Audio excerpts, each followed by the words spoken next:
மூணார்ல குளிரும், காற்றும் புத்துணர்ச்சியா இருந்துச்சு.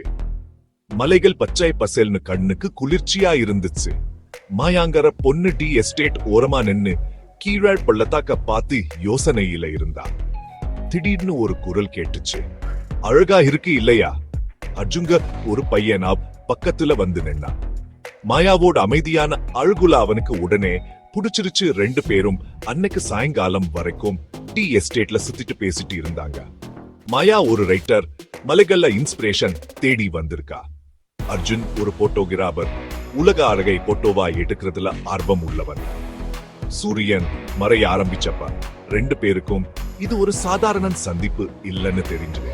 ஒரு புது இணைப்பு உருவாச்சு.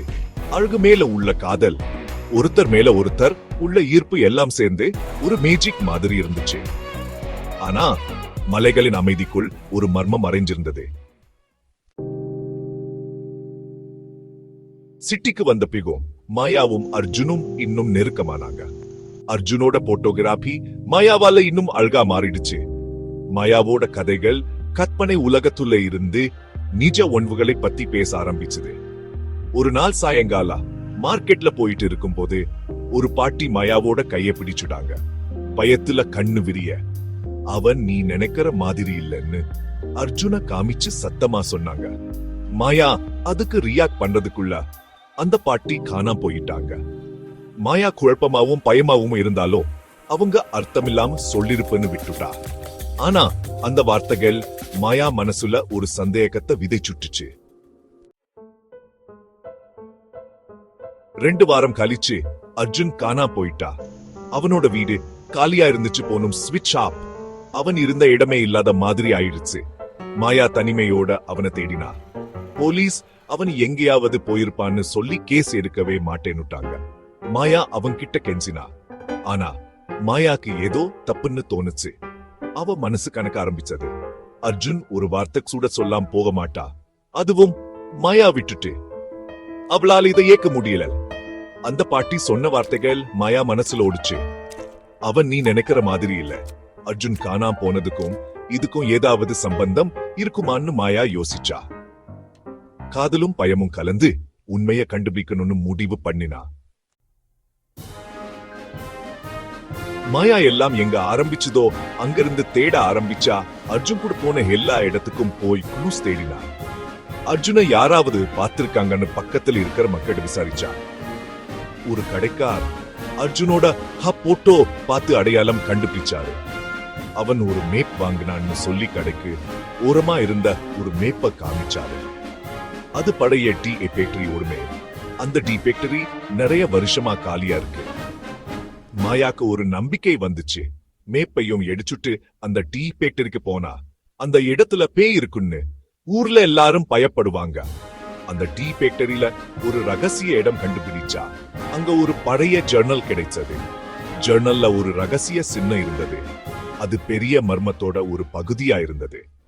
மாயா அந்த புத்தகத்தோட அதுல இருந்த ஒரு குறிப்பையும் தேடி பிடிச்சி மர்மத்துக்குள்ள ஆழமா போயிட்டே இருந்தா. அந்த புத்தகத்துல இருந்த சின்னங்க எல்லாம் அவ முன்னாடி எங்கேயோ பார்த்த மாதிரி இருந்துச்சு. ரொம்ப பழமையான ஒரு ரகசிய குழுவை பத்தின கதையே சொல்லுச்சு அந்த சின்னங்க. காலப்போக்குல மறக்கடிக்கப்பட்ட ஒரு குழு. தேடல் டீ ஃபேக்டரிக்கு வெளியே இருக்க ஒரு சின்ன குடிசைக்கு சுட்டிட்டு போச்சு. பல வருஷமா யாருமே தொடாத மாதிரி இருந்துச்சு அந்த குடிசை. கதவை நெருங்க நெருங்க பரபரப்பா இருந்துச்சு. மாயாவுக்கு இதயம் படபடன்னு அடிச்சுக்கிட்டு இருந்துச்சு. மாயா மெதுவா கதவை தள்ளி திறந்தா. உள்ளே மங்கலான வெளிச்சத்துல அவங்க முன்னாடி பார்த்த அதே பாட்டி அமைதியா உட்கார்ந்து இருந்தாங்க. அவளை எதிர்பார்த்து இருந்த மாதிரி.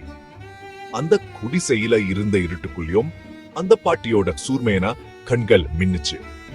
கேப் 3 வா மாயா, அந்த பாட்டி அதிகாரமான குரல்ல சொன்னாங்க. நான் உனக்காகத்தான் காத்திருந்தேன். மாயா முன்னாடி வந்தா. அவ குரல் உறுதியா இருந்தாலும் அவசரமா இருந்துச்சு. நீங்க யாரு? எனக்கு என்ன வேணும்? அந்த பாட்டி சிரிச்சாங்க. அந்த சிரிப்புல துக்கமும் ஜானமும் கலந்து இருந்துச்சு. நான் கடந்த காலத்தோட காவலாளி. நீண்ட நாள் புதந்து போன ரகசியங்களோட பாதுகாவலர். அர்ஜுன் காணா போனது சும்மா ஒரு விபத்து இல்ல. உண்மையை பாதுகாக்கிறதுக்கான ஒரு பெரிய திட்டத்தோட ஒரு பதிவு. மாயாவோட கண்க விரிஞ்சிச்சு. என்ன நடக்குதுன்னு புரிஞ்சுக்க முயற்சி பண்ணி மூளை வேகமா ஓடுச்சு. என்ன உண்மை? எதை பத்தி சொல்றீங்க? அந்த பாட்டி ஒரு பெருமூச்சு விட்டுட்டு மெதுவா எழுந்து நின்னாங்க. அர்ஜுன் குடும்பத்தை பத்தின உண்மை. அர்ஜுன் ஓட முன்னோர்கள் இந்த குழுவில இருந்தாங்க. அவங்க வேலை ஒரு பெரிய சக்தி வாய்ந்த ஞானத்தை பாதுகாக்கிறது. ஆனா பெரிய சக்திக்கு பெரிய ஆபத்தும் வரும். அதை தவறா பயன்படுத்துறவங்க கிட்ட இருந்து காப்பாத்துறதுக்காக நாங்க அதை மறைச்சு வைக்க வேண்டியதா போச்சு. மாயாவோட முகம் உறுதியா மாறிச்சு. அப்போ அர்ஜுன் காணாம போனது அதுவும் அவனை காப்பாத்துறதுக்காக தானா? ஆமா, அந்த பாட்டி சொன்னாங்க. அர்ஜுனை காப்பாத்துறதுக்கும் வருகிற காலத்துல எதிர்கொள்ள தயார் பண்ணதுக்கும் அவன்தான் கடைசி ரகசியத்தை திறக்கிற சாவி. அந்த ரகசியம் நம்மள காப்பாத்தலாம், அழிக்கலாம். மாயாவும் அந்த பாட்டியும் ஒருத்தர் பார்த்துக்கிட்டாங்க. அவளோட உறுதி இன்னும் பலப்பட்டு அவ பயணம் இன்னும் முடியலன்னு அவளுக்கு தெரிய வந்துச்சு. ஆனா என்ன வந்தாலும் எதிர்கொள்ள தயாரா இருந்தா. அந்த பாட்டி மாயா கிட்ட ஒரு சின்ன பெட்டியை கொடுத்தாங்க. அழகா செதுக்கப்பட்ட பெட்டி. இது உனக்கு வழி காட்டும்.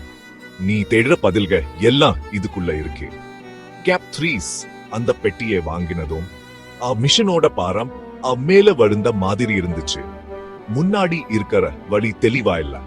ஆனா உண்மையை தெரிஞ்சுக்கவும் கடந்த காலத்தோட பயத்தை எதிர்கொள்ளவும் அவளுக்கு தெம்பும் ஞானமும் கிடைச்சிருந்துச்சு. கடைசியா ஒரு தலையசைப்புல அவ திரும்பி அந்த குடிசையை விட்டு போனா. அவ இதயத்துல நம்பிக்கையும் உறுதியும் நிறைஞ்சிருந்துச்சு. அந்த புதிய தகவல் அவளுக்கு கடைசி சவாலை எதிர்கொள்ள வலிமையை கொடுத்திருந்துச்சு. எதையும் சாதிக்க முடியும்னு நம்பிக்கை வந்துச்சு.